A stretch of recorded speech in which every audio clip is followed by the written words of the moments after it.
Three, two, one. You ready? You're listening to the Real Pineapple Podcast Network.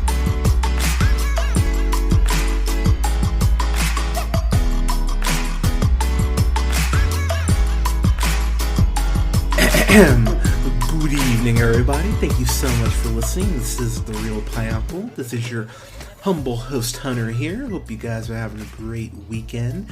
So, got a couple reviews here for you guys tonight. We're starting off with Charlie's Angels, which I just, it's funny. I was reading some reviews online because I was curious what people were saying, and this did not open up well. This opened up at number 3.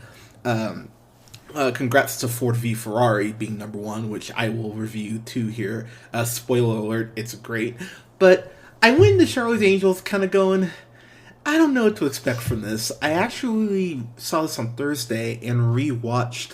I was just laying in bed yesterday, and for some reason I got inspired to watch the other two. So I watched the 2000 reboot Charlie's Angels and then its sequel Full Throttle. And the thing that, and you can say a lot about those movies, you can talk about the bad CG, even as a dude, I will be the first to admit, even though I remember the show kind of being the same way, they definitely the movies depend on the concept that guys are just so horny, they don't recognize things like a retina scan inside of like a tuba and crap like that. Like, the movies really hinder on guys just being that horny and dumb that they can't recognize when these women are just kind of playing them. But I'll be the first to admit, I was sitting there watching the first Charlie's Angels, and that whole scene with Drew Barrymore where she's seducing the guy in the car so that Lucy Liu can put the tracker in the suitcase in Tim Curry's character's trunk.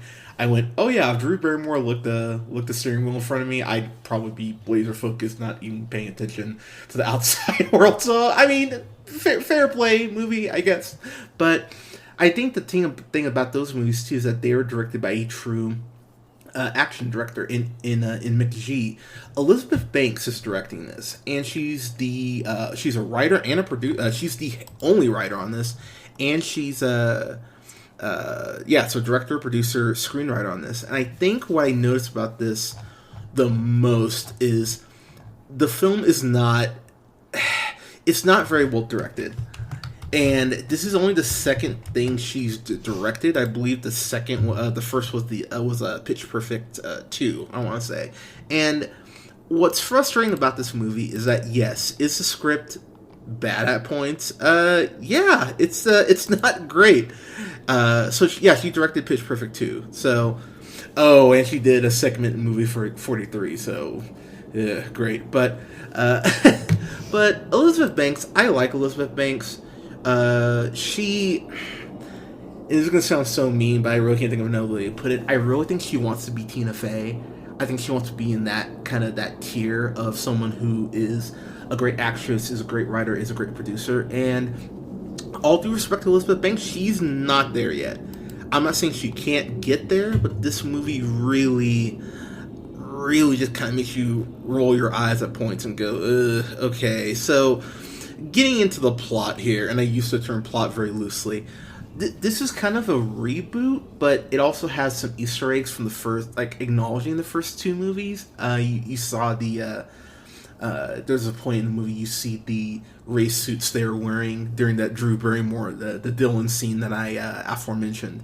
So there are little Easter eggs and stuff in the movie that I did find kind of cool. So basically, this movie, it stars Kristen Stewart, who, let's talk about Kristen Stewart real quick. I know people have been very, I'll say, iffy about Robert Pattinson being Batman, of course, coming up here in a couple years. I really think people need to kind of give Kristen Stewart a little bit of a break. Yes, the Twilight movies are not what you would call great cinema, but at the same time, I really liked her in Welcome to the Rileys. If you haven't seen that, I highly recommend. She was really great in Adventureland. She was great in. I actually really enjoy Snow White and the Huntsman. I know that's might be surprising to some, but I really enjoy that movie. And I thought she did a good job as Joan Jett in The Runaways.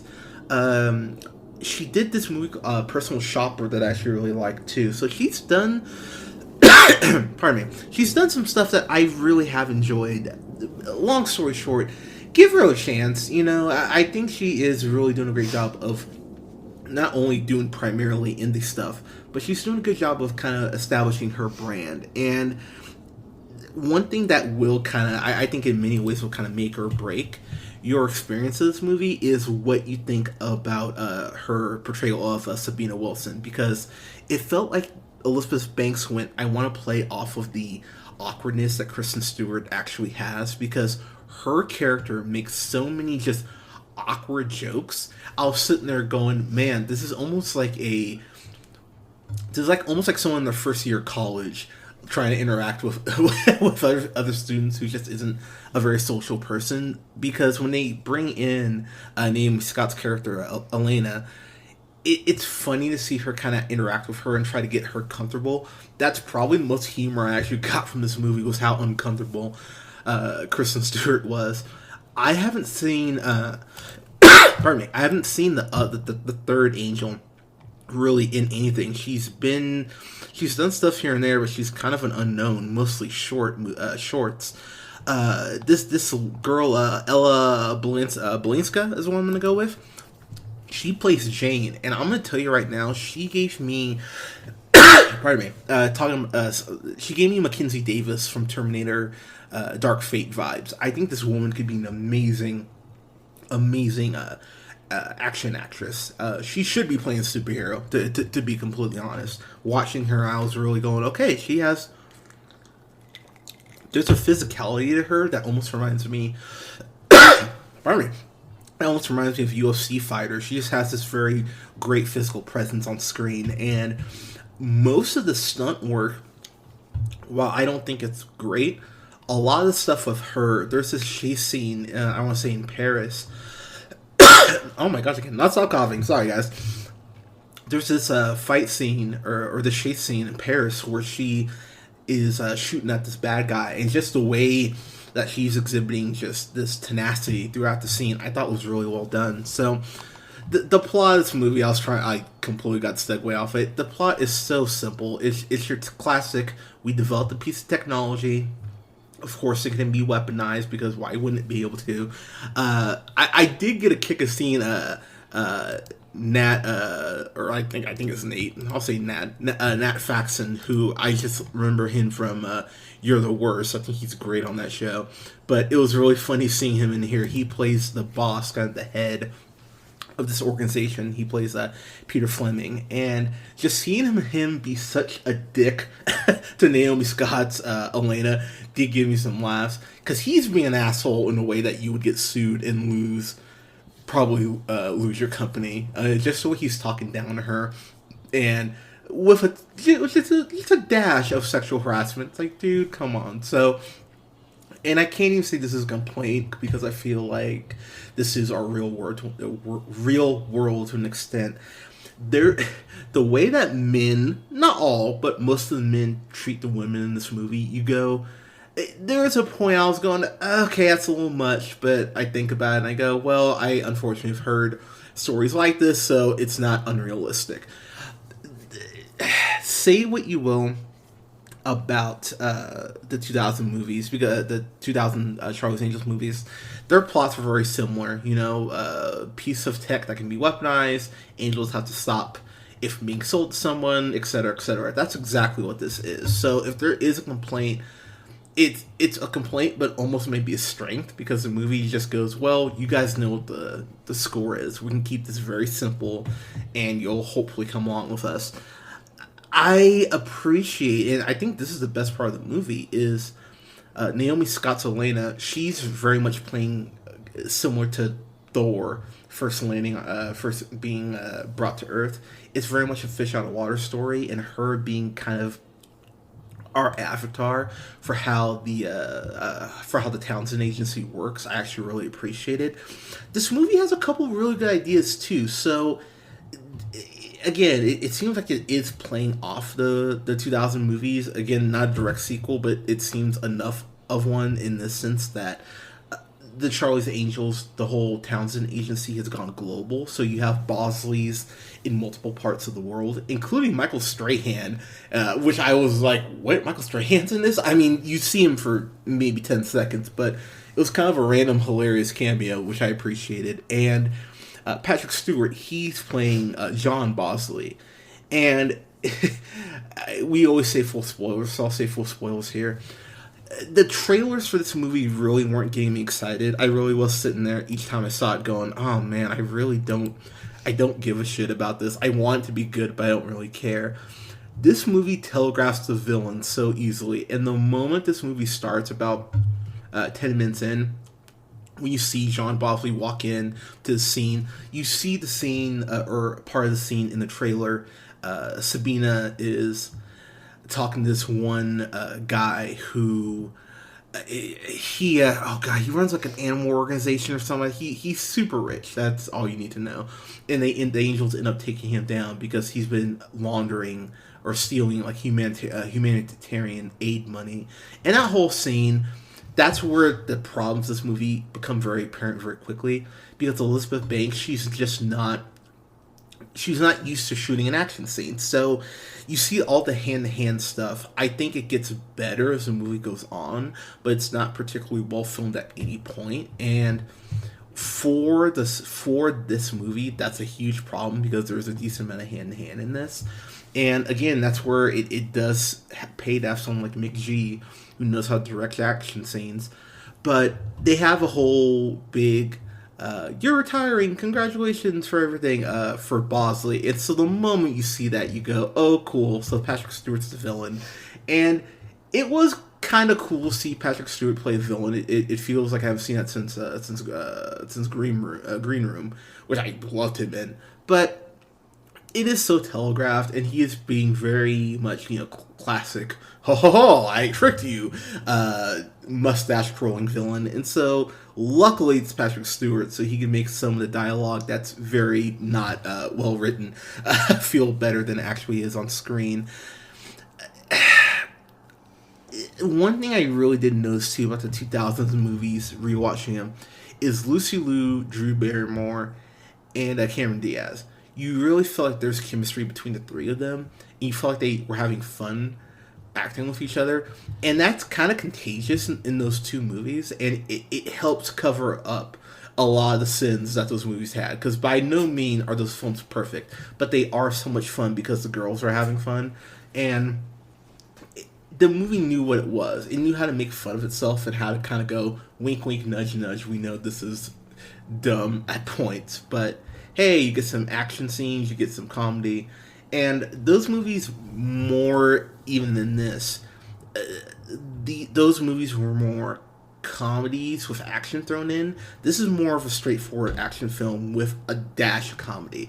And that's another part where the film really falls flat, is that the comedy aspects just were not well handled for me, and that was something that kept rearing its ugly head, unfortunately, which was a bummer, because there are points I wanted to laugh at this. There's a point where Kristen Stewart, earlier in the movie, I want to say they're talking about like one of these rich guys they took down, and she goes, "Oh, more money, more problems." And then later on in the movie, they're at this horse track, and I can't remember what the set of this, but one of the angel says something to her, and she goes, "Oh, more money, more horses." And I went, wait, what the fuck? It just comes from nowhere, and the movie just moves on. Like, yep, totally fine. It's weird how the movie just kind of goes past that. And again, I really think so much of the movie is going to depend on if you like Kristen Stewart or not, because they give her most of the comedy, and most of the comedy is almost that awkward, like almost like British comedy, where it can get so awkward and it kind of hammer into the ground. I personally find that funny at points. And here I found it funny at points. But there are other points where I went, that's just weird, and that's not even really a joke. It just felt like you kind of saying something. So, yeah, that was a bit of a complaint. Naomi Scott, man, I keep saying after I remember when we reviewed it, when I saw her on Power Rangers, I thought, man, this young woman, she's special. I don't know what it is, but I like her. I mean, obviously, I mean she's gorgeous, but she's got screen presence about her, and she seems to really just deep dive into whatever character she's playing. And I had no idea she sang, but until Aladdin, and oh my god, she's incredible. She's my favorite part about this movie because it felt like she was the one trying the most. It's cool to actually see her kind of become more and more comfortable in the situation that she's in, because and this actually makes me hate Terminator Dark Fate even more, because the girl's name, Ariel, I want to say, having her in that position of being the figurehead of the resistance, and seeing her, the movie, attempt to convince you that she's worthy of that role. I never felt like by the end of the movie that she had earned the big position that was being thrust upon her. Here, watching Naomi Scott's Elena, I really did feel, okay, she's taking her bumps. As the movie goes on, she does get more into the action scenes. And so by the end of the movie, I went, you know what, hell yeah, she has earned the right to be an angel by this point. The other thing I really appreciated is that since they do have multiple Bosleys all throughout the world, because the Townsend agency is global now, I really like the fact that they treated Bosley like a rank. That was a really clever tweak. I went, you know what? Yeah, that would make sense. And they even say Bosley is like our version of lieutenant. So I really actually appreciated that that whole little explanation as far as there being ranks in the agency and how they explain that away. That was really well done.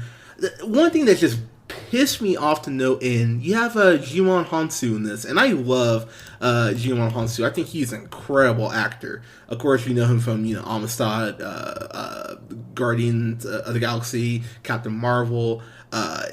He's great. I love him. Whenever he's in something, I always get so excited.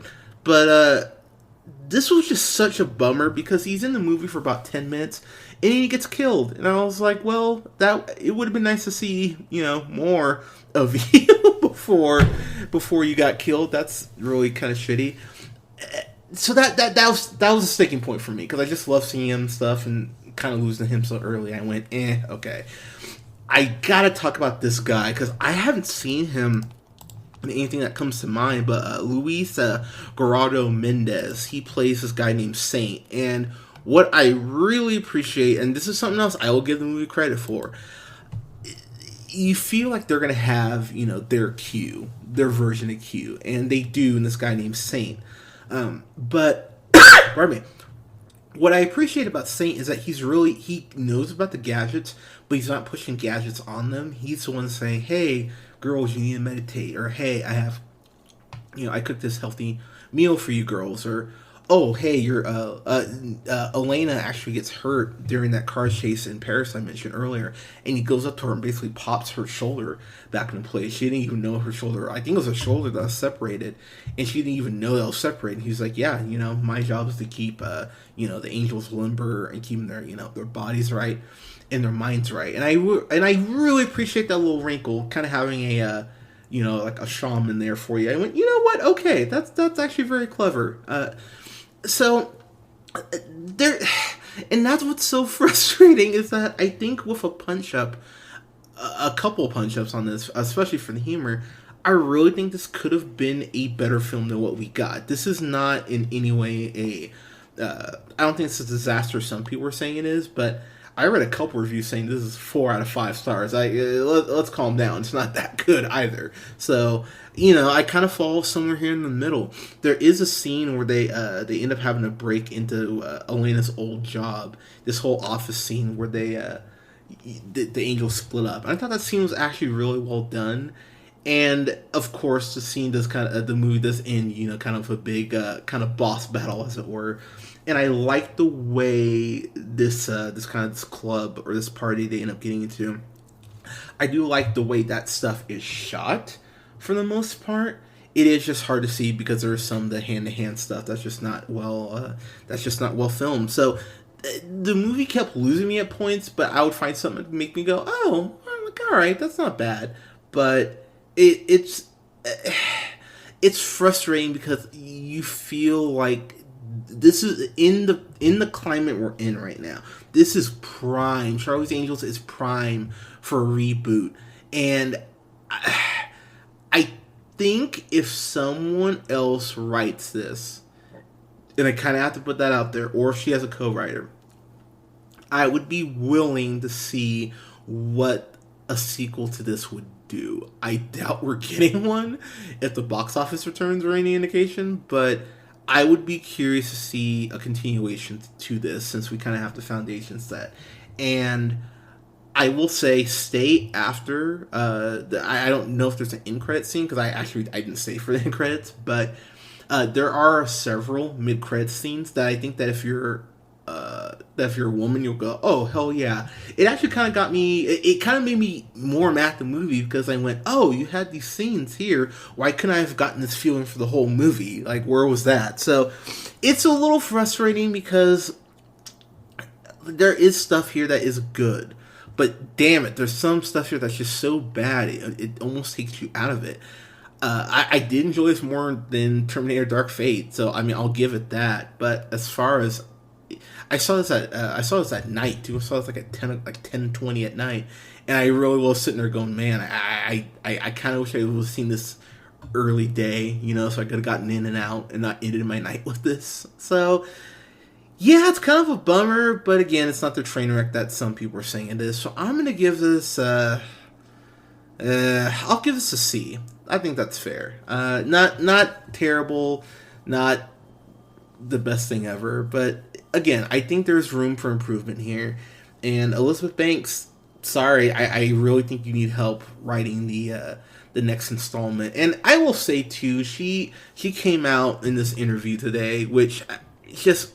Girl, come on now. She was talking to the Wall Street Journal about criticism. I guess people were criticizing her for doing another Charlie's Angels film, which I don't know why people could be criticizing that, but whatever. So she came out and said, you've had 37 Spider-Man films and you're not complaining. I think women are allowed to have one or two action franchises every 17 years.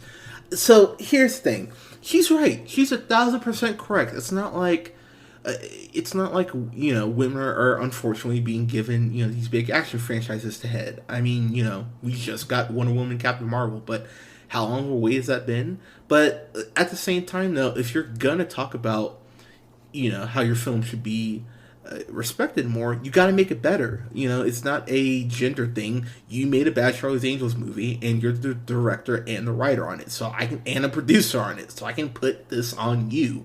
It's not like you were directing someone else's script. You should have brought it, and she didn't. So, it's a bummer. It really is a bummer. This couldn't have been better, but hopefully there's someone out there who's really wanting to make this good, because I think it really felt like Elizabeth Banks did this because it fell in her lap, and more to try to get just pass off the name, the name brand, instead of putting in work to actually make this good, which sucks because now we may not get anything else from this franchise for a while. But yeah, hopefully the studio maybe gives someone else a shot at this. But yeah, C for me. But guys, have you seen Charlie's Angels? Let us know what you thought in the comments below. You can go ahead and like us on Facebook at The Real Pineapple.